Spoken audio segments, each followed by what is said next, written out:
Hello, welcome to the informational video to learn about your medication card. My name is Judy Viduya and I'm on the pharmacy transplant team.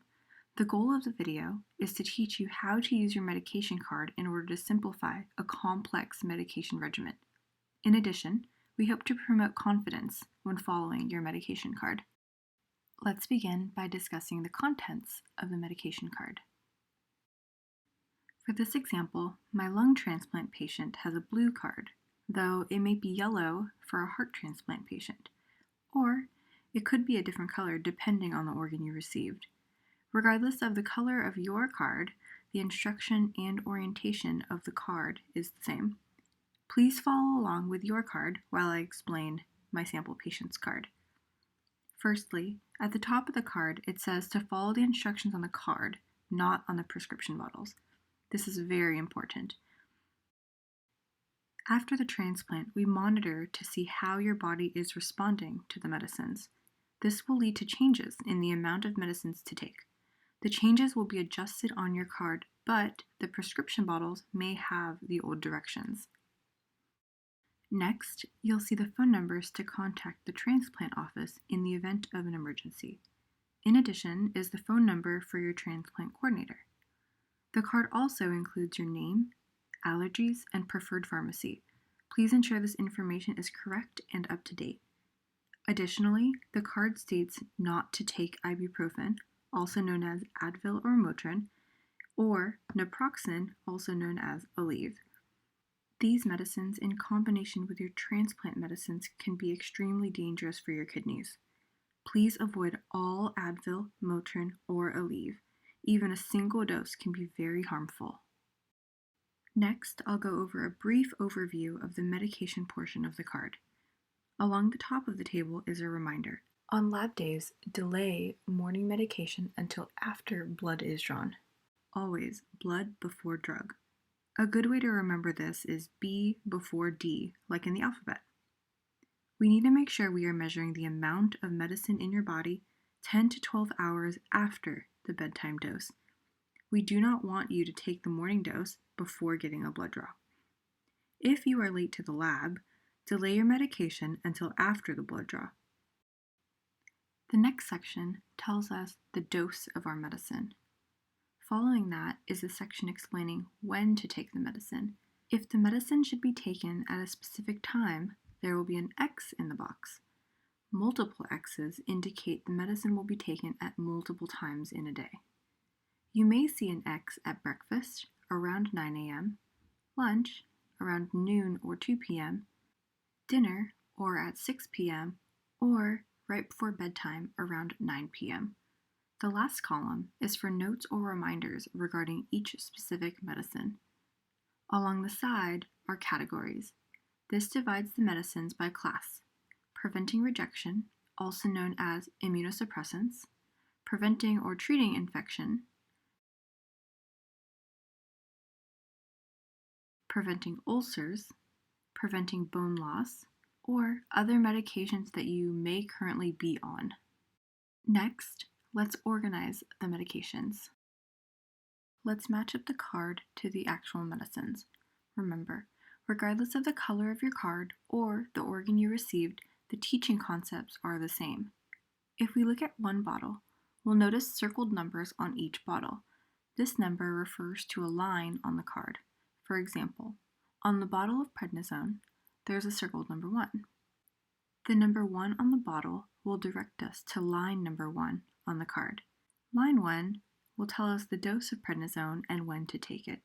Please note, the circled number on the bottle does not represent the order of when to take drugs, the dose or strength, or the number of tablets to take.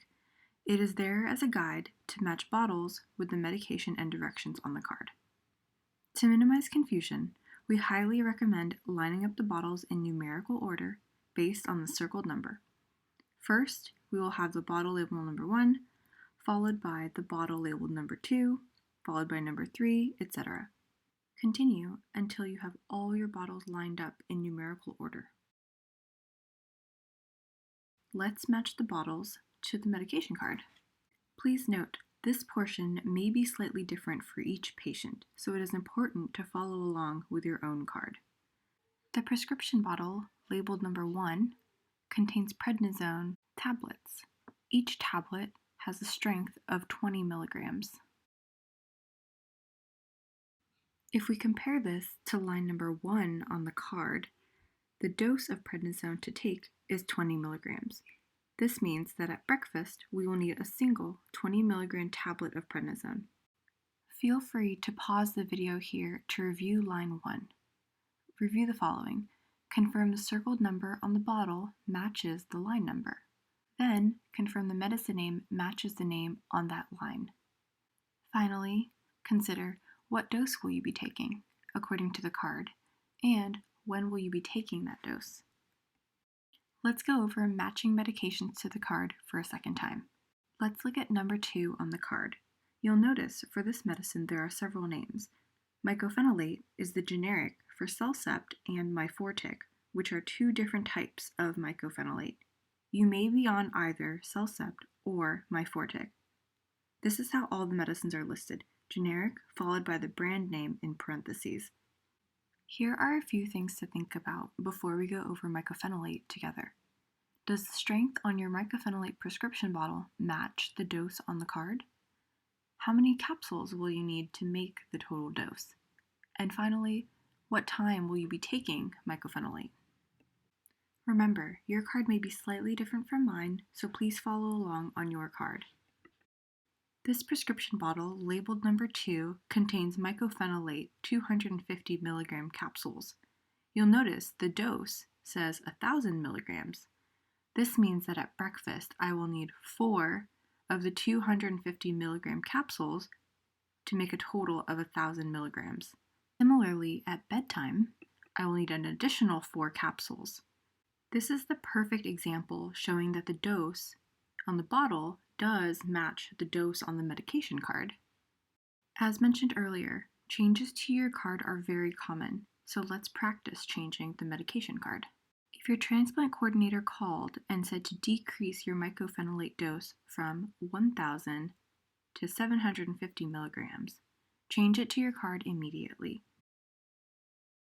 Now, for the 750 milligram dose, we will need 3 capsules at breakfast, then 3 capsules at bedtime. In this situation, the direction on the bottle no longer matches the direction on the card. Always follow the direction on the card since this is updated most frequently. Your medication card is only as good as you maintain it. Be sure to make the changes to the card as soon as the transplant team notifies you. This will ensure safe and proper use of your medications. Let's practice matching medications to the card for a third time with tacrolimus, the generic for Prograf. Tacrolimus is tricky because there are 2 separate prescription bottles. The first bottle, labeled 3A, contains tacrolimus in 0.5 milligram capsules. The second, labeled 3B, contains tacrolimus in 1 milligram capsules. The 2 strengths are used to ensure the right levels of tacrolimus are in your body. In addition, tacrolimus is made in a capsule, therefore it cannot be cut in half. Remember, this is a sample patient, so your dosing may be different. For this patient, the dose is 1 milligram in the morning and 1.5 milligrams at bedtime. So at 9 a.m., we will need a single 1 milligram capsule. Then, at 9 p.m., the dose is more complex. It is 1.5 milligrams. This can be made with 3 of the 0.5 milligram capsule or a single 1 milligram capsule and a single 0.5 milligram capsule. I recommend using the 1 milligram capsules first, then completing the dose with the 0.5 milligram capsule. This ensures we do not run out of the 0.5 milligram capsules since there are only 60 in the bottle. There are a few key points I want to remind you regarding tacrolimus. Consistency is key to ensure the blood draws are accurate. It is important to take tacrolimus at both 9 a.m. and 9 p.m. If the dose is taken too early or too late, the blood draw will be inaccurate. The transplant team will adjust your dose based on labs. If the labs are inaccurate, the dose adjustment could possibly lead to toxicity or even rejection. Timing is extremely important for tacrolimus. Please pause the video here to practice reading your card, reviewing the amount of tacrolimus to take at both 9 a.m. and 9 p.m. Next, we are going to review parts of the card that tend to be more challenging or confusing. Line number 6 is Bactrim, also known as Septra. You'll also notice on the card the full name is sulfamethoxazole trimethoprim. Sometimes the prescription bottle will just say SMX-TMP. The dose to take is 1 tablet on Monday, Wednesday, and Friday. Many ask, what time should they take the Bactrim? You'll notice that the Monday, Wednesday, Friday are in the AM box, so it should be taken at 9 a.m. In addition, you'll notice that this tablet does not have a strength. This is because it is a combination product and there are 2 different dosing components. If you are a patient who will be on alendronate or Fosamax for bone health, you'll find it on the back of your card. It's very important that alendronate be taken separately from all other medicines and food. It can only be taken with water. We recommend on Saturday or Sunday, wake up before 9 a.m., take the alendronate with 8 ounces of plain water. Ensure this is not coffee or juice. It must be taken with plain water. It is important not to lay down after taking alendronate. During this time, you can get ready for the day. Please wait at least 30 minutes before eating, drinking, or taking any other medicines. If it is taken with any other foods or medication, it will not be absorbed. The next portion on complex medications are for inhaled medicines. These are for lung transplant patients. If this does not apply to you, please skip this portion on inhaled medications. As a lung transplant patient taking inhaled medications such as amphotericin B or Ambisome, please wait until the home care nurse goes to your home and shows you how to prepare these medications. After discharge, it is fine to miss the inhaled doses while waiting for the home care nurse. Be sure to continue taking all your other medications. It is important not to miss a single dose of any other medications. When the home care nurse does arrive, please refer to the medication section of the binder for the Ambisome compounding recipe. In addition, please refer to our Ambisome video for an additional tutorial. Finally, you'll notice that some medications on the back of your card are to be taken as needed.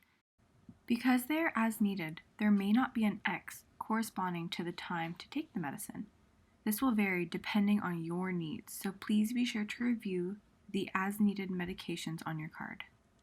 Please take some time to review each line on your card. Confirm your understanding of each line by reviewing the medicine, how to take it, when to take it, and if there are any notes to follow for each use. Feel free to pause the video here to review your card. Soon after discharge, you may find that a pill box works best in organizing your medicines. We highly recommend using a pill box.